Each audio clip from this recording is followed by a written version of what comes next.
Welcome back. ફરીથી સ્વાગત છે તમારું મારી ચેનલમાં. तो फ्रेंड्स आइए आज हम हिंदी कक्षा 12वीं में नमक के विभाग में नियुक्त नमक का दरोगा मुंशी प्रेमचंद की कहानी का अध्ययन करेंगे. आज जो पढ़ने वाले हैं उस पार्ट में से हमने ये शब्दार्थ निकाले हैं. रोजनामचा अर्थात दैनिकी या रोजनीसी,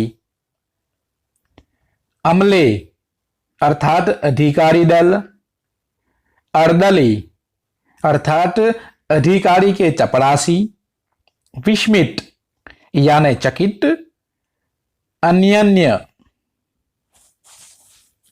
यानी अभिन्न, वाचालता अर्थात वाकपटुता अर्थात चालाकी, जो चालाकी से बात करते हो ऐसे लोग, उनकी वाणी को वाचालता कहते हैं. दावाडोल उसका मतलब होता है अस्थिर, जो स्थिर न हो ऐसा व्यक्ति अस्थिर. गर्वांगिनी अर्थात गर्व रूपी आग अग्नि, प्रज्वलित यानी जलना प्रकाशित होना, परवाना आज्ञा पत्र या लाइसेंस, कुड़बुड़ाना मन में कूड़ना दुखी होना, बेमूढ़वत उदारता. ऐसे ही नए नए शब्द को हम बीच में जानेंगे. तो फ्रेंड्स देखते हैं पंडित अलोपीदीन जब मूर्छित होकर गिर जाते हैं उसके बाद आगे उनके साथ क्या होता है. चलो हम आज तीसरा पार्ट यानी पंडित अलोपीदीन और वंशीधर की जो कानूनी बातचीत हो रही है और उसके बाद क्या होता है उसकी हम बात करेंगे. पंडित अलोपीदीन को गिरफ्तार कर लेने के बाद अब तत्काल में ही सबको पता चल जाता है. दुनिया सोती थी, रात का समय था और पंडित अलोपीदीन को गिरफ्तार कर लिया गया था, लेकिन दुनिया की जीभ जागती थी अर्थात लोग एक दूसरे को बता रहे थे. सवेरे ही देखिए तो बालक वृद्ध सबके मुंह से यही बात सुनाई देती थी. जिसे देखिए यह पंडित जी के इस व्यवहार पर टीका टिप्पणी कर रहा था. अर्थात सुबह होते ही सबको पता चल गया और बालक से लेकर वृद्ध आदमी तक सब कोई पंडित अलोपीदीन की बुराई कर रहा था, निंदा कर रहा था. निंदा की बौछारें हो रही थी, उन पर निंदा की बरसात हो रही थी. लोग उनका विरोध कर रहे थे, उनको भला बुरा कह रहे थे. मानव संसार से अब पाप का अंत हो गया हो ऐसा लोगों को लगता था. पानी को दूध में डालकर बेचने वाला ग्वाला, दूध बेचने वाले को ग्वाला कहते हैं, वो दूध कम और पानी ज्यादा बेचता है. कल्पित रोजनामे भरने वाले अधिकारी जो रोजनीसी में सच्चा हिसाब नहीं रखते लेकिन झूठा हिसाब बताकर ज्यादा पैसे वसूलते हैं सरकार के पास से, ऐसे अधिकारी लोग. रेलवे में बिना टिकट सफर करने वाले सरकारी अधिकारी कर्मचारी लोग जिसे बाबू कहते हैं. नकली दस्तावेज बनाने वाले जमींदार साहूकार जो दूसरों को जमीन देते हैं गिरवी, ऐसे लोग सब बुराई का काम कर रहे हैं. लेकिन सब बुराई का काम करने वाले लोग आज पंडित अलोपीदीन की बुराई कर रहे हैं. यह सब के सब देवताओं की भांति मानो आज सब के सब फरिश्ते बन गए, देवता बन गए, दानों में से देव बन गए, अच्छे इंसान बन गए हो. उसी तरह अपनी गर्दनें चला रहा था अर्थात अपनी जबान चला रहा था और पंडित अलोपीदीन को कोस रहे थे, पंडित अलोपीदीन को बुरा बता रहे थे. लेकिन ये सब भी बुरे हैं. जब दूसरे दिन पंडित अलोपीदीन अभियुक्त होकर कांस्टेबलों के साथ हाथों में हथकड़ियां, हृदय में ग्लानि और शोभ भरे लज्जा से गर्दन झुकाए अदालत की तरफ चले तो सारे शहर में हलचल मच गई। मेलों में कदाचित आंखें इतनी व्यग्र न होगी, भीड़ के मारे छत और दीवार में कोई भेद न था। दूसरे दिन सुबह में पंडित अलोपीदीन को कोर्ट में ले जाया गया। कांस्टेबल उनको गाड़ी में बिठाकर अदालत में ले जाते हैं। पंडित अलोपीदीन के हाथ में हथकड़ियां है, जैसे कोई फिल्म का सीन हो। सिंघम फिल्म में अजय देवगन गुंडों को घसीट कर ले जाता है, उसी तरह यह सीन बताया गया है यहाँ पर। पंडित अलोपीदीन को भी हाथ में हथकड़ियां डालकर कोर्ट में ले जाया जा रहा है। उनको देखने के लिए लोग इतने इकट्ठा हो गए, इतनी हलचल मच गई, मानो मेलों में भी इतनी भीड़ जमा नहीं होती होगी। इतनी भीड़ आज यहां देखने को मिलती है। दीवारें और छत सब जगह लोग ही लोग दिखाई देते हैं। किंतु अदालत में पहुंचने की ही देर थी। जैसे ही अदालत में पहुंचे, तत्काल में फैसला सुनाया जाता है और आगे क्या होता है देखिए। किंतु अदालत में पहुंचने की देर थी। पंडित अलोपीदीन इस अगाध वन के सिंह थे। अधिकारी वर्ग उनके भक्त थे, अमले उनके सेवक, वकील मुख्तार उनके आज्ञा का पालन करने वाले अर्दली, चपरासी तथा चौकीदार तो उनके बिना मोल के गुलाम थे। अर्थात पंडित अलोपीदीन ने ऐसे कितने कार्य किए थे, ऐसे बार बार वे कानून के दांव पे से बच निकला था। इसलिए उनके लिए ये बड़ी बात नहीं थी। ये इस लड़ाई में आर पार निकलने वाले थे। उस वन के, कानूनी वन के वे अपार सिंह थे, शिकारी थे। अर्थात वे सबको पैसों से खरीद चुके थे। सब बड़े बड़े अधिकारी उनके भक्त हो गए थे, उनकी ही भक्ति करते थे, उनको ही अच्छा बताते थे। अमले, मैंने शब्दार्थ में भी बताया था, अमले किसे कहते हैं। अमले जो अधिकारियों का दल होता है, कर्मचारियों का दल, समूह होता है, वे अमले। तो अमले अर्थात दूसरे पुलिस वाले, मानो उनके सेवक हो, उनके नौकर हो, पंडित अलोपीदीन के नौकर हो। और वकील मुख्तार उनके आज्ञा पालक, अर्थात उनकी आज्ञा का पालन करने वाले हो, ऐसा लगता था। अर्दली का मतलब होता है अधिकारियों के चपरासी, और चपरासी तथा चौकीदार, अर्दली, चपरासी या चौकीदार सब एक ही है। तो चौकीदार तो उनके बिना मानो कुछ है ही नहीं, ऐसा लगता था। उन्हें देखते ही लोग उनके चारों तरफ दौड़ गए, उनके पास पहुंच गए। सब चिंतित थे, सभी लोग विस्मित हो गए, चिंतित हो गए, चकित हो गए। यह कैसे हुआ? ऐसा मनुष्य, सब विस्मित थे। इसलिए विस्मित नहीं थे कि पंडित अलोपीदीन पंडित अलोपीदीन पर मुकदमा चलाया जाएगा, इसलिए विस्मित नहीं थे। लेकिन विस्मित इसलिए थे कि पंडित अलोपीदीन इतना चालाक व्यक्ति कानून के पंजे में किस तरह फंस गया, किस तरह पकड़ा गया, इसलिए लोग विस्मित थे। ऐसा मनुष्य जिसके पास असाध्य साधन करने वाला धन और अन्य वाचालता हो, अर्थात ऐसा व्यक्ति जो असाध्य वस्तु को भी पैसों से खरीद सकता है, जिसे दूसरा कोई नहीं खरीद सकता। ऐसे ऐसे कार्य कर सकता है, ऐसे ऐसे साधनों को यह खरीद सकता है। और वाचालता अर्थात अपनी वाक चालाकी से दूसरों को अपने पक्ष में कर लेता है। ऐसा व्यक्ति आज कानून के दांव पेच में कैसे फंस गया? प्रत्येक मनुष्य उनसे सहानुभूति प्रकट करता था, उनकी तरफदारी ही करते थे लोग। बड़ी तत्परता से इस आक्रमण को रोकने के निमित्त वकीलों की एक सेना तैयार की। पंडित अलोपीदीन ने सब वकीलों को खरीद लिया। वकीलों की एक सेना तैयार कर दी गई, जो न्याय के मैदान में, जो अदालत में धर्म और धन में युद्ध उठ गया। और अदालत में धर्म अर्थात कानून और धन अर्थात पंडित अलोपीदीन यानी वंशीधर और पंडित अलोपीदीन के बीच मानो कोई युद्ध हो रहा हो। धर्म अर्थात कर्तव्य और धन यानी चापलूसी, गुंडागर्दी, रिश्वत, उन दोनों में आज अदालत में युद्ध हो रहा है। वंशीधर चुपचाप खड़े हैं।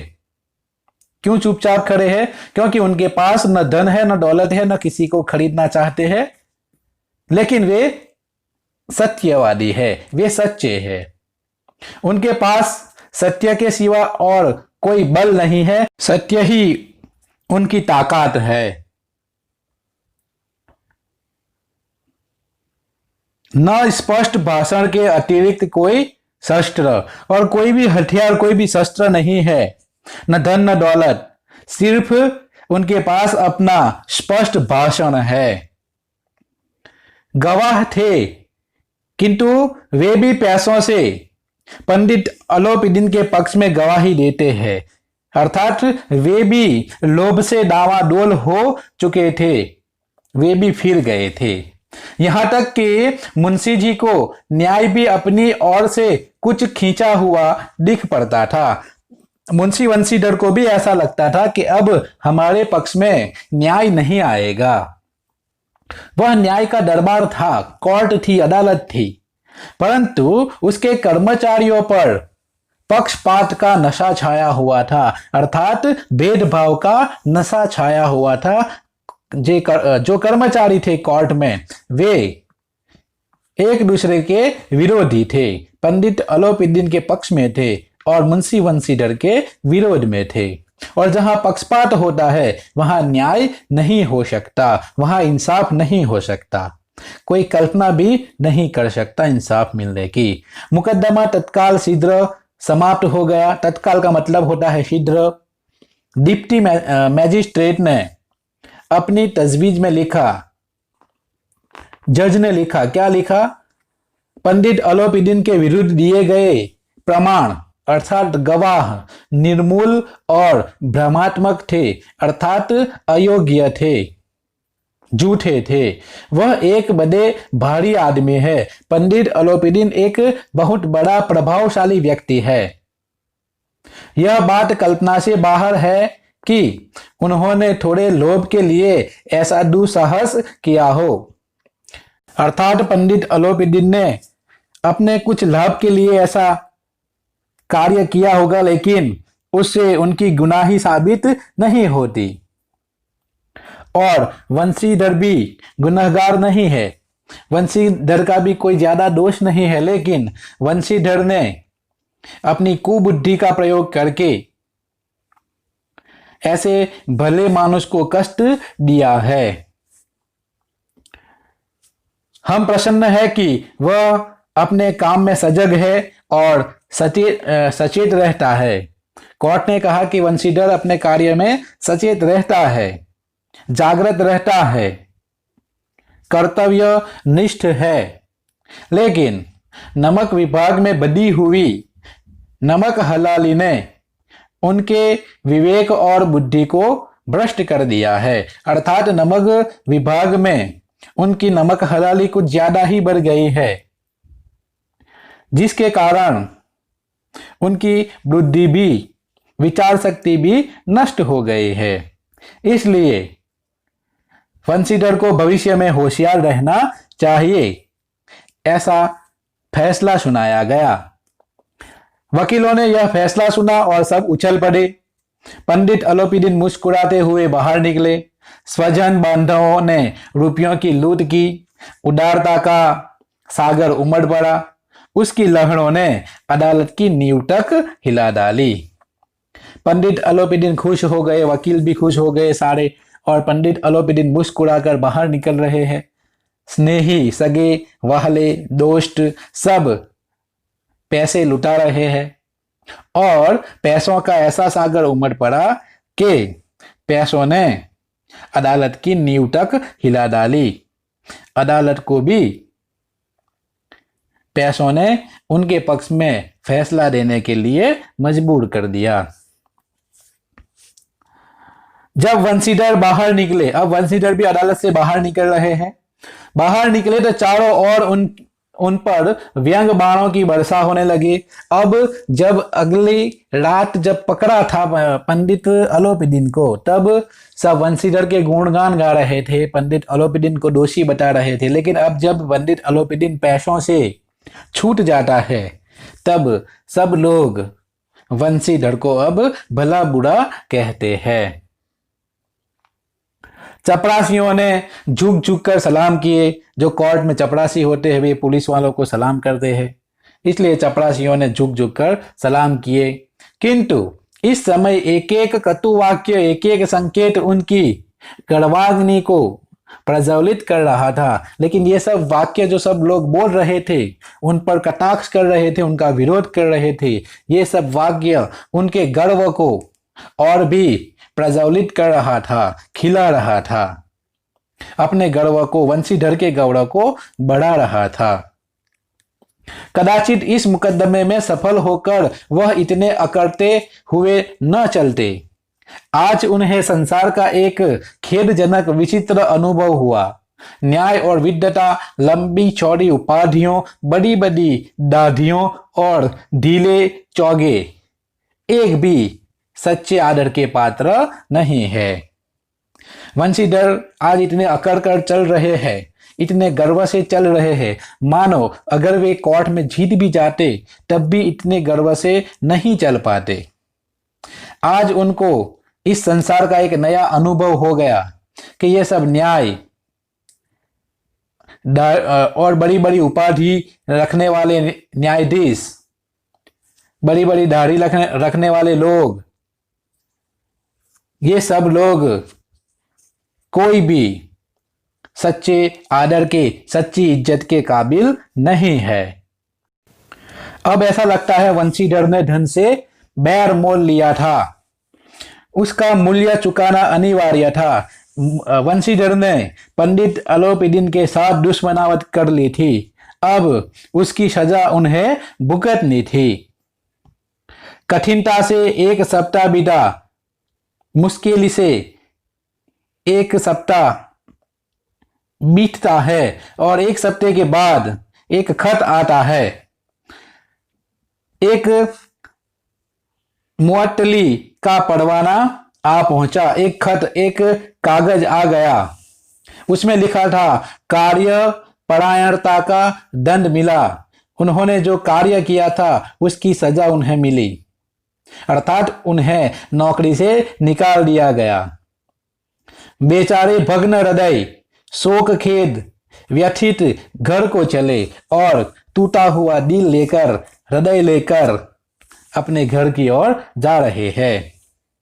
घर पहुंचे तो उनके पिताजी ने डांटना शुरू किया। बूढ़े मुंशी जी तो पहले ही कुड़बुड़ा रहे थे, अर्थात मन में क्रोधित हो रहे थे। चलते चलते इस लड़के को समझाया था, मैंने जाते समय भी बहुत समझाया था, लेकिन इसने मेरी एक बात नहीं मानी। वह अपनी ही मनमानी करता है, अपनी ही मर्जी का कार्य करता है। हमने भी तो नौकरी की है, मैंने भी नौकरी की है। कोई ओहदेदार नहीं थे, अर्थात कोई पद के अधिकारी नहीं थे, लेकिन हमने भी काम किया, दिल खोल कर किया, और आप ईमानदार बनते चले हैं और आप पर ईमानदारी का भूत सवार है। घर में चाहे अंधेरा, मस्जिद में अवश्य दिया जला देंगे। लोग ऐसे हैं, अपने घर में अंधेरा होगा लेकिन मंदिर मस्जिद में जरूर दिया जलाएंगे, अर्थात अपने घर का भी भला करो, दूसरों की मत सोचो, ऐसा मुंशी जी कहते हैं। खेद है ऐसी समझ पर, तुम्हारी ऐसी समझ पर मुझे बहुत अफसोस है। पढ़ना लिखना सब अकारथ गया, तुम्हें जो पढ़ाया लिखा है सब बेकार गया। इससे थोड़े ही दिनों बाद जब मुंशी वंशीधर इस दुर्दशा में घर पहुंचे और बूढ़े पिताजी ने यह समाचार सुना तो सिर पीट लिया। बोले, जी चाहता है कि तुम्हारा और अपना सिर फोड़ लूं। और जब मुंशी जी घर जाते हैं, घर पहुंचते हैं, तब उनके पिताजी क्रोधित हो जाते हैं और कहते हैं, मैं तुम्हारा और अपना सिर फोड़ लूं, ऐसा हो रहा है, ऐसा गुस्सा आ रहा है।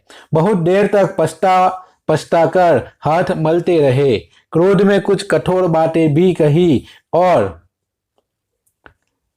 यदि वंशीधर वहां से टल न जाते तो अवश्य ही यह क्रोध विकट रूप धारण करता।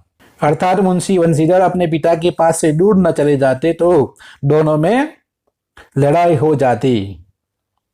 वृद्ध माता को भी दुख हुआ, उनकी माता को भी बहुत दुख हुआ। उनकी जगन्नाथ और रामेश्वर यात्रा की कामनाएं मिट्टी में मिल गए। अंडरलाइन कीजिए, यह प्रश्न पूछा जाएगा परीक्षा में। जगन्नाथ और रामेश्वर यात्रा की कामना क्यों मिट्टी में मिल गई, ऐसा प्रश्न आता है।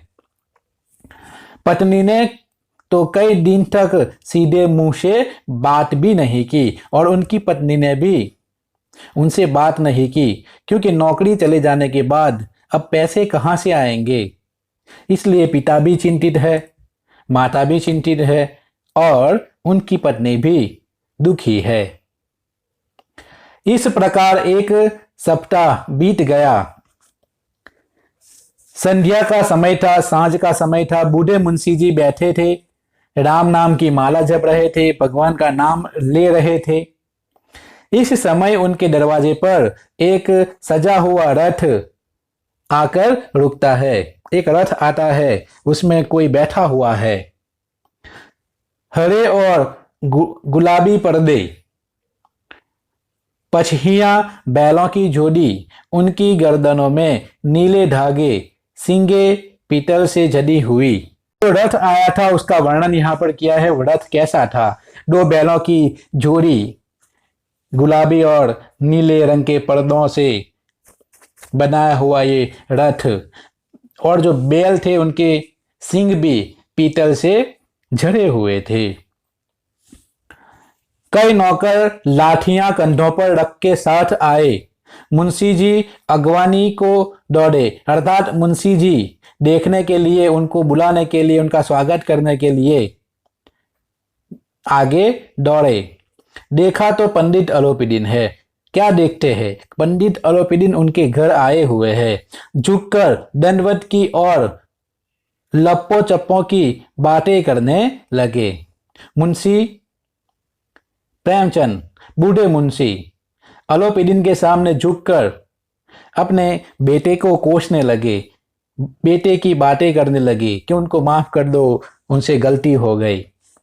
हमारा भाग्य उदय हुआ जो आप हमारे घर आए, हमारा भाग्य उज्जवल हुआ, आप हमारे घर पधारे, इससे हमारा भाग्य अच्छा बना। जो आपके चरण इस द्वार पर आए, आप हमारे पूज्य देवता है, हम आपको ही पूजते हैं। आपको कौन सा मुंह दिखाए? मुंह में तो कालिग लगी हुई है, हमारे मुख पर कालिग लगी हुई है, अर्थात हम आपसे शर्मिंदा है, क्योंकि हमारे बेटे ने आपके साथ उद्दंड वर्तन किया है, अयोग्य वर्तन किया है, इसलिए हम आपको मुंह दिखाने के लायक नहीं है। किंतु क्या करे, लड़का अभागा कपूट है। हमारा जो लड़का है वे अभागा है, कपूट है, वे अच्छा नहीं है। नहीं तो आपसे क्यों मुंह छिपाना पड़ता, वरना आपसे क्यों मुंह छिपाना पड़ता हमें। हमारे बच्चे ने ऐसे करतूत किए हैं, इसलिए हमें मुंह छुपाना पड़ता है। ईश्वर निसंतान चाहे रखे, पर ऐसी संतान न दे। ऐसा गुस्सा अपने बेटे पर निकाल रहे हैं कि अल्लाह भगवान ईश्वर किसी को ऐसे लड़के न दे, भले वे निसंतान रखे। आगे पंडित अलोपीदीन ने कहा, नहीं भाई साहब, ऐसे न कहिए, ऐसा मत बोलो, क्योंकि आपका बेटा बहुत अच्छा है। मुंशी जी ने चकित होकर कहा। मुंशी जी विस्मित हो गए और कहते हैं, क्यों? ऐसी संतान को और क्या कहूं मैं, ऐसे लड़के को और क्या कहूं। अलोपीदीन ने प्रेम पूर्वक स्वर में कहा, प्रेम से कहा, कुल तिलक और पुरुषों की कीर्ति उज्जवल करने वाले संसार में ऐसे कितने धर्मपरायण मनुष्य है जो धर्म पर अपना सब कुछ अर्पण कर सके। प्रश्न अच्छा है यहाँ, जो धर्म पर, जो कर्तव्य पर अपना सब कुछ अर्पण कर सके, ऐसे बहुत कम लोग हैं और आपका बेटा ऐसे लोगों में से है, ईमानदार है, अच्छा है। अब वंशीधर को अपना इनाम मिलने वाला था, अपनी ईमानदारी का इनाम मिलने वाला था। पंडित अलोपीदीन ने वंशीधर से कहा कि दारोगा जी, यह खुशामद करने के लिए मुझे इतना कष्ट उठाने की जरूरत न थी। उस वक्त आपने मुझे अपने अधिकार से, अपने बल से हिरासत में लिया था। आज मैंने जो कष्ट किया है यहां आने का, मैं यहां पर आया हूं अपने आप, अपनी मर्जी से आया हूं। उस वक्त आपने मुझे हिरासत में लिया था, लेकिन आज मैं खुद आपकी हिरासत में आया हूं। मैंने हजारों रईस और अमीर देखे, हजारों उच्च पदाधिकारियों से काम पड़ा, किंतु मुझे परास्त किया तो आपने। मैंने ऐसे कई अमीर लोग देखे हैं, पैसे वाले लोग देखे हैं, और कितने अधिकारियों को भी मैंने देखा है, लेकिन मुझे कोई नहीं हरा सका। सिर्फ आपने मुझे हराया। भले कोर्ट में मैं जीत गया, लेकिन सही अर्थ में आपने मुझे हरा दिया है। मैंने सबको अपना और अपने धन का गुलाम बनाकर छोड़ दिया। मुझे आज्ञा दीजिए कि आपसे कुछ विनय करूं, आपसे कोई बात करूं। वंशीधर ने अलोपीदीन को आते देखा तो उठकर सत्कार किया। वंशीधर ने भी नमस्कार किया, किंतु स्वाभिमान सहित, लेकिन गर्व से उनके सामने झुके नहीं। समझ गए कि यह महाशय मुझे लज्जित करने और जलाने आए हैं। क्षमा प्रार्थना की चेष्टा नहीं की, वरना उन्हें अपने पिता की यह ठकुर सुहाती की बात असह्य भी प्रतीत हुई। वंशीधर को लगता है कि ये महाशय पंडित अलोपीदीन जो आए हैं, वे मुझे लज्जित करने के लिए, शर्माने के लिए, मुझे भला बुरा कहने के लिए और मुझे जलाने के लिए आए हैं। इसलिए उन्होंने कोई माफी की चेष्टा नहीं की, उनसे माफी नहीं मांगी। उनके पिता ने भी उनसे माफी मांगने के लिए कहा, लेकिन उनके पिता की बात भी उन्होंने नहीं मानी। पर पंडित जी की बातें सुनी और अंत में पंडित जी से बातें करते हैं, उनकी बात सुनते हैं, तो मन का मैल मिट गया। तो उनके मन में जो शंका थी, जो भ्रम था कि ये मुझे जलाने और लज्जित करने आए हैं, ये सब उनके मन का भ्रम अब दूर हो गया। ऐसा कुछ नहीं था। पंडित जी की और उड़ती हुई दृष्टि से देखा, सद्भाव झलक रहा था। गर्व से अब लज्जा के सामने सिर झुका दिया। शर्माते हुए बोले, यह आपकी उदारता है जो ऐसा कहते हैं। मुझे जो कुछ अविनय हुई है उसे क्षमा कीजिए। मैं धर्म की बेदी में जकड़ा हुआ था, नहीं तो मैं आपका दास हूं। जो आज्ञा होगी वह मेरे सिर माथे पर होगी। अब पंडित अलोपीदीन ने उनके साथ जो बातचीत की, प्रेम पूर्वक बातचीत की, उसके कारण वंशीधर अब उनके सामने झुक गए, शर्मा गए और उनकी उदार भावनाओं को देखकर कहने लगे, पंडित अलोपीदीन की उदारता को देखकर कहने लगे। कैसी उदारता, भी आगे आएगा जब हम समझ लेंगे कि मुझसे जो गलती हुई उसे मुझे माफ कर दीजिए, लेकिन उस वक्त मैं अपनी नौकरी कर रहा था, इसलिए मुझे अपना फर्ज, अपनी वफादारी निभानी पड़ी। लेकिन मैं आपका दास ही हूं, नौकर ही हूं। जो आपकी आज्ञा होगी वे मैं स्वीकार लूंगा। किंतु आगे देखो क्या होता है। अलोपीदीन ने विनीत भाव से कहा, विनय से कहा, प्रेम पूर्वक कहा, नदी के तट पर आपने मेरी प्रार्थना नहीं स्वीकारी थी, किंतु आज स्वीकार करनी पड़ेगी। उस वक्त जब आपने मुझे हिरासत में लिया था, तब भी मैंने आपसे प्रार्थना की थी, विनती की थी कि मुझे छोड़ दो, जाने दो, लेकिन आपने नहीं सुना। लेकिन आज आपको मेरी ये बात माननी पड़ेगी। वंशीधर बोले, मैं किस योग्य हूँ, मैं किस कार्य के लायक हूँ, किंतु जो कुछ सेवा मुझसे हो सकती है उसमें कोई खामी नहीं होगी, वो कार्य मैं करूंगा। बोलो। अलोपीदीन ने एक स्टाम्प लगा हुआ पत्र निकाला। स्टाम्प अर्थात मोहर लगा हुआ, सिक्का लगा हुआ एक पत्र निकाला और उसे वंशीधर के सामने रखकर बोले, इस पद को स्वीकार कीजिए और अपने हस्ताक्षर कर दीजिए। मैं ब्राह्मण हूं, जब तक यह सवाल पूरा न कीजिएगा द्वार से न जाऊंगा। पंडित अलोपीदीन ने एक खत निकाला, एक ऑर्डर निकाला, जिन पर उनका मुहर लगा हुआ था, उनका सिक्का लगा हुआ था, और कहते हैं कि ये नौकरी मैं जो आपको दे रहा हूं उसे कबूल कीजिए। ये खत पर आप सिग्नेचर कर दीजिए और मेरे साथ मेरे काम पर आ जाइएगा। और जब तक आप साइन नहीं करेंगे, हस्ताक्षर नहीं करेंगे, तब तक मैं आपके घर पर ही बैठा रहूंगा। मुंशी वंशीधर ने उस कागज को पढ़ा तो कृतज्ञता से आंखों में आंसू भर आए। कृतज्ञता अर्थात एहसान का भाव। पंडित अलोपीदीन ने उन्हें अपनी सारी जायदाद का स्थायी मैनेजर नियुक्त कर दिया था। पंडित अलोपीदीन ने अपनी जितनी भी जमीन जागीर थी उनका मैनेजर वंशीधर को बनाया था। इसके बदले में 6,000 वार्षिक वेतन के अतिरिक्त रोजाना कुछ अलग से खर्च भी, और सवारी के लिए एक घोड़ा, रहने के लिए एक घर और नौकर चाकर, सब कुछ उन्हें मुफ्त में दिया गया। कल्पित स्वर से बोले, पंडित जी, मुझ में इतनी शक्ति नहीं है, मुझ में इतना कौशल्य नहीं है, इतनी आवडत नहीं है, मुझ में इतनी शक्ति नहीं है कि मैं आपका ये कार्य कर सकूं, आपकी प्रशंसा कर सकूं, आपकी तारीफ कर सकूं। किंतु मैं ऐसे उच्च पद के योग्य नहीं हूं, इतने उच्च पद के मैं लायक नहीं हूं। पंडित अलोपीदीन हंसकर बोले, मुझे इस समय एक अयोग्य मनुष्य की ही जरूरत है। और हंस दिए दोनों, और हंसते हंसते बोले, मुझे ऐसे ही मनुष्य की जरूर है। भले आप अपने आप को अयोग्य कहते हो, लेकिन आप ही योग्य हो। मुझे तुम जैसे अयोग्य मनुष्य की ही जरूरत है।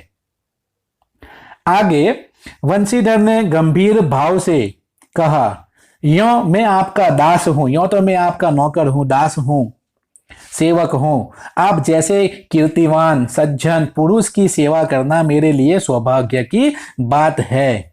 किंतु मुझ में न विद्या है, न बुद्धि है, न अनुभव जो इन त्रुटियों की पूर्ति कर देता। लेकिन मैं आपका दास जरूर हूं, लेकिन आप जैसे महान कीर्तिमान पुरुष की सेवा करना मेरा सौभाग्य है, मेरा अच्छा नसीब है। लेकिन मुझ में ऐसी कोई विद्या, ऐसी कोई शिक्षा नहीं है, मुझ में इतनी सारी बुद्धि भी नहीं है, और मुझे इतना अनुभव भी नहीं है कि मैं अपनी खामियों की पूर्ति कर सकूं। ऐसे महान कार्य के लिए एक बड़े ज्ञानी अनुभवी मनुष्य की जरूरत है।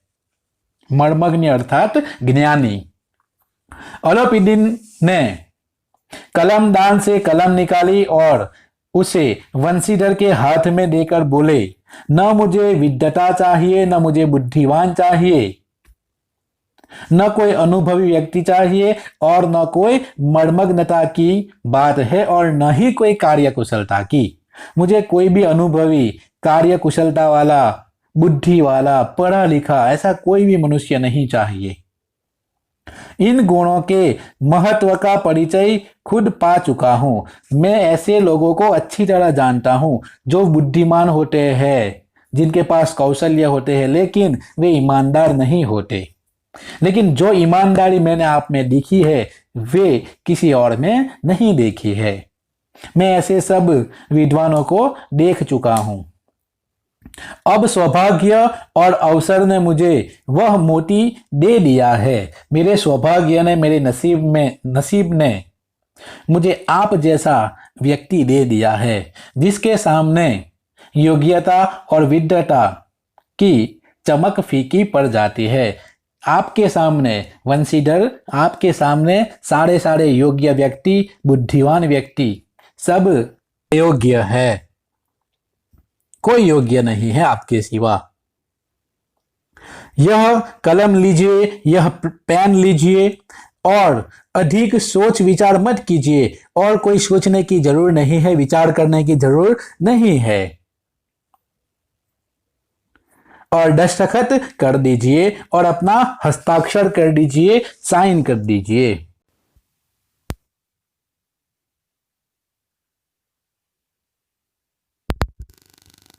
वही नदी किनारे वाला वही मनुष्य बनाए रखे जो आप दरोगा पद पर थे, और जब आप ईमानदारी और सत्यता का पालन कर रहे थे, वही आदमी आपको बनाए रखे।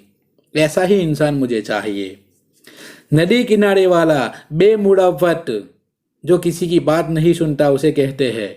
उद्दंड, कठोर परंतु धर्मनिष्ठ दारोगा बनाए रखे। भले आप में लाख बुराइयां हो, ये बुराई नहीं है, ये सच्ची बात है। जो धर्म पर होते हैं, जो कर्तव्यनिष्ठ होते हैं, जो ईमानदार होते हैं, वे लोग ऐसे ही होते हैं, और भगवान अल्लाह ईश्वर आपको ऐसा ही बनाए रखे। मुझे ऐसे ही आदमी की जरूरत है।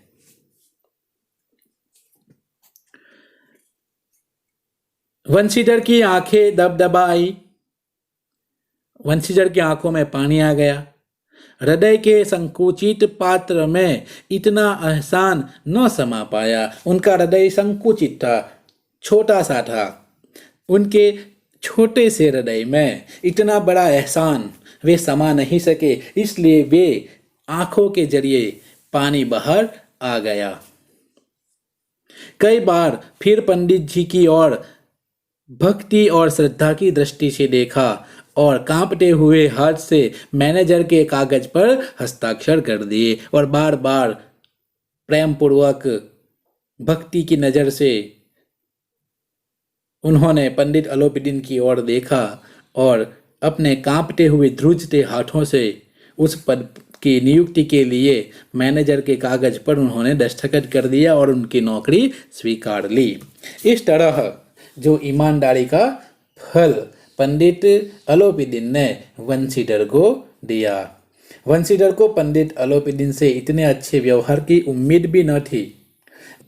आज उन्होंने जो कार्य किया पंडित अलोपीदीन ने, उसे देखकर उनकी आंखें खुशी से भर आई। इस कहानी से हमें यह सीख मिलती है कि हमें अपने कर्तव्य पर अड़े रहना चाहिए, सच्चाई, और हमें अपने धर्म का ही पालन करना चाहिए, हमें अपने कर्तव्य का पालन करना चाहिए, भले फिर उसमें हमें लाख मुश्किलों का सामना करना पड़े, लेकिन एक न एक दिन सफलता अवश्य प्राप्त होगी। अस्तु, आभार, थैंक यू, जय हिंद, जय